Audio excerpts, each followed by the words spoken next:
How did you feel about that meeting on Friday? Oh, Bob, that's an interesting question. Well, I thought the meeting was respectful, and it's a very difficult topic, very difficult issue, very emotional issue for the campus. Part of it, it feels like setting up an endowment that will support this organization in perpetuity. So, it's kind of like an endowment, right? It's a trust fund from which they can just draw income. So as I understand it, in order to secure the funds, one would have to ask for the funds and to the trustee, and the trustee would have to be assured that the fund is being used for a purpose consistent with the original intent. And so it is not a blank check. It's certainly not a blank endowment, you know, for it to be used to perpetuate other things. I'm just sharing with you my understanding. I've not read the trust agreement, but that is what I've been reading. And that agreement has been signed, as far as we know. I believe so. I don't believe for a second that Kevin Guskowitz believes that this is a good idea, or that he thinks giving $2.5 million to this organization is good.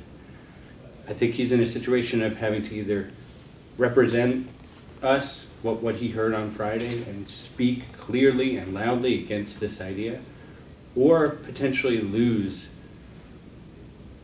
the goodwill of his own faculty and students. I think you think that Kevin was perhaps reluctant to say we're all in, that he was reluctant because he might lose his job. I think that's what people were thinking.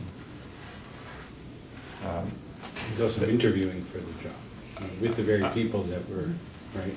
Well, but I don't think that was the basis of his concern. I think his concern, and it's because it's the same concern that I have, was that we were faced with a binary decision. But when the final option is A or B, and one of the options is, well, if this is the best that we could do under the law, it's not perfect by any stretch, but it is a lawful option that guarantees that the monument would never come back to campus. What I'm hearing so far is this is not we are out of control. This is nothing we can do anything. We all recognize it's an untenable situation, but no one seems prepared to say anything other than that. And that is really frustrating for a campus who has been dealing with these same issues over and over and over the past 2 years, it feels like, consistently. I find myself in a very precarious position of coming across as trying to defend what has been done. I'm not here to defend.